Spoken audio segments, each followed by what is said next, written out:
Iran ಮೇಲೆ Israel ಹಾಗೇನೆ America ತನ್ನ ದಾಳಿಯನ್ನ ಮುಂದುವರಿಸ್ತಾ ಇದೆ. ಆದ್ರೆ ಇಂತಹ ಕಂಡೀಷನ್ ನಲ್ಲಿ ಈಗ ಒಂದು ಶಾಕಿಂಗ್ ವಿಚಾರ ತುಂಬಾನೇ ಚರ್ಚೆಯಾಗ್ತಾ ಇದೆ. ಜೊತೆಗೆ ಒಂದಷ್ಟು ಮಂದಿಗೆ ಆತಂಕಕ್ಕೂ ಕಾರಣ ಆಗಿದೆ ಅಂತ ಹೇಳ್ಬೋದು.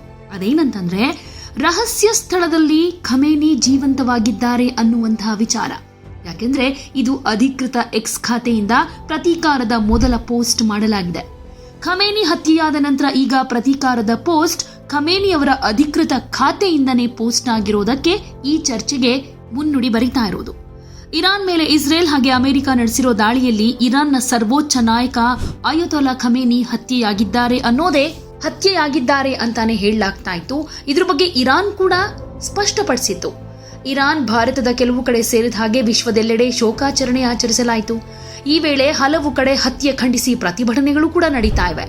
ಆದ್ರೆ ಇದರ ಮಧ್ಯೆ ಹತ್ಯೆಯಾದ ಅಯತೊಲ್ಲಾ ಖಮೇನಿ ಅಧಿಕೃತ ಎಕ್ಸ್ ಖಾತೆಯಿಂದ ಪ್ರತೀಕಾರದ ಪೋಸ್ಟ್ ಭಾರೀ ಸಂಚಲನಕ್ಕೆ ಕಾರಣವಾಗ್ತಾ ಇದೆ. ಹತ್ಯೆಯಾಗಿರೋ ಖಮೇನಿ ರಹಸ್ಯ ಸ್ಥಳದಲ್ಲೇನಾದ್ರೂ ಜೀವಂತವಾಗಿದ್ದಾರಾ? ಈ ಅನುಮಾನ ಮೂಡೋದಕ್ಕೆ ಕಾರಣ ಖಮೇನಿ ಅಧಿಕೃತ ಎಕ್ಸ್ ಖಾತೆಯಿಂದ ಪೋಸ್ಟ್ ಮಾಡಿರೋ ವಿಚಾರ.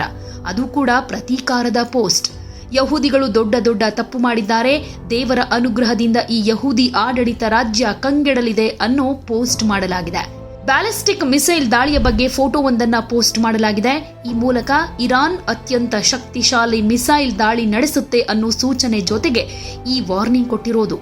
ಖಮೇನಿ ಖಾತೆಯಿಂದ ಈ ಪೋಸ್ಟ್ ಸಂಚಲನ ಕ್ರಿಯೇಟ್ ಮಾಡ್ತಾ ಇದ್ದ ಹಾಗೆ ಖಮೇನಿ ಏನಾದ್ರೂ ರಹಸ್ಯ ಸ್ಥಳದಲ್ಲಿ ಇದ್ದಾರಾ, ಅಲ್ಲಿತ್ಕೊಂಡೇ ಒಂದಷ್ಟು ಪ್ಲಾನ್ ಮಾಡ್ತಾ ಇದ್ದಾರಾ ಅನ್ನೋ ವಿಚಾರ ಈಗ ಚರ್ಚೆಗೆ ಎಡೆ ಮಾಡಿಕೊಡ್ತಾ ಇದೆ. ಫೆಬ್ರವರಿ 28ಕ್ಕೆ ಇಸ್ರೇಲ್ ಅಮೆರಿಕ ನಡೆಸಿರೋ ದಾಳಿಯಲ್ಲಿ ಖಮೇನಿ ಹತ್ಯೆಯಾಗಿದ್ದಾರೆ. ಮಾರ್ಚ್ 1ರಂದು ಇರಾನ್ ಖಮೇನಿ ಹತ್ಯೆಯನ್ನ ಖಚಿತಪಡಿಸಿತ್ತು. ಈಗ ಇರಾನ್ ಸರ್ಕಾರ ಖಮೇನಿ ಎಕ್ಸ್ ಖಾತೆ ಮೂಲಕ ಎಚ್ಚರಿಕೆ ಸಂದೇಶವನ್ನ ರವಾನಿಸಿದೆ. ಆದರೆ ಖಮೇನಿ ಜೀವಂತವಾಗಿಲ್ಲ ಅನ್ನೋದು ಕೂಡ ಸತ್ಯ ಅನ್ನುವಂತ ವಿಚಾರ ಕೂಡ ಒಂದು ಕಡೆ ಕೇಳಿಬರ್ತಾ ಇದೆ. ಖಮೇನಿ ಪೋಸ್ಟ್ ಬೆನ್ನಲ್ಲೇ ಇಸ್ರೇಲ್ ಹಾಗೆ ಅಮೆರಿಕ ಯುದ್ಧ ಮತ್ತಷ್ಟು ತೀವ್ರಗೊಳ್ಳೋ ಸಾಧ್ಯತೆ ಇದೆ. ಈಗಾಗಲೇ ಡೊನಾಲ್ಡ್ ಟ್ರಂಪ್ ಸ್ಪಷ್ಟ ಸಂದೇಶ ರವಾನಿಸಿದ್ದಾರೆ. ಬೇಷರತ್ ಶರಣಾಗತಿ ಹಾಗೆ ಷರತ್ತಿಗೆ ಒಪ್ಪಿದ್ರೆ ಮಾತ್ರ ಯುದ್ಧ ನಿಲ್ಲೋದು, ಇಲ್ಲದೇ ಇದ್ರೆ ಮುಗಿಸಿ ಬಿಡ್ತೀವಿ ಅನ್ನೋ ವಾರ್ನಿಂಗ್ ಕೊಟ್ಟಿದ್ದಾರೆ. ಇಸ್ರೇಲ್ ಹಾಗೆ ಅಮೆರಿಕ ಇರಾನ್ ಮೇಲೆ ಸತತ ದಾಳಿ ನಡೆಸ್ತಾ ಇದೆ. ಕೆಲವೇ ಗಂಟೆಗಳಲ್ಲಿ ಇರಾನ್ ಕಥೆ ಮುಗಿಸೋದಕ್ಕೆ ಹೊರಟಿದ್ದ ಇಸ್ರೇಲ್ ಅಮೆರಿಕಾಗೆ 6 ದಿನ ಕಳೆದ್ರೂ ಮೇಲುಗೈ ಸಾಧಿಸೋದಕ್ಕೆ ಸಾಧ್ಯ ಆಗಿಲ್ಲ. ಯಾಕಂದ್ರೆ ಇರಾನ್ ಕೂಡ ಮಿಸೈಲ್ ದಾಳಿಯ ಮೂಲಕ ಪ್ರತಿ ದಾಳಿಯನ್ನ ಮಾಡ್ತಾ ಇದೆ. ಹೀಗಾಗಿ ಯುದ್ಧ ಸದ್ಯಕ್ಕೆ ನಿಲ್ಲೋ ಲಕ್ಷಣಗಳಂತೂ ಕಾಣಿಸ್ತಾ ಇಲ್ಲ. ಇದರ ಮಧ್ಯೆ ಖಮೇನಿ ಅಧಿಕೃತ ಎಕ್ಸ್ ಖಾತೆಯಿಂದ ಮಾಡಿರುವಂತಹ ಪೋಸ್ಟ್ ಕೂಡ ಅಮೆರಿಕ ಇಸ್ರೇಲ್ ಆತಂಕಕ್ಕೂ ಕಾರಣವಾಗಿದೆ ಎನ್ನಲಾಗ್ತಾ ಇದೆ.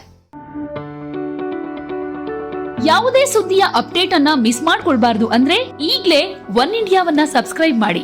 ನಿಮಗೆ ಬೇಕಾದ ಭಾಷೆಯಲ್ಲಿ ಎಲ್ಲಾ ಸುದ್ದಿ ತಿಳಿಬೇಕು ಅಂದ್ರೆ ಒನ್ ಇಂಡಿಯಾ ಆಪ್ ಅನ್ನ ಡೌನ್ಲೋಡ್ ಮಾಡ್ಕೊಳ್ಳಿ.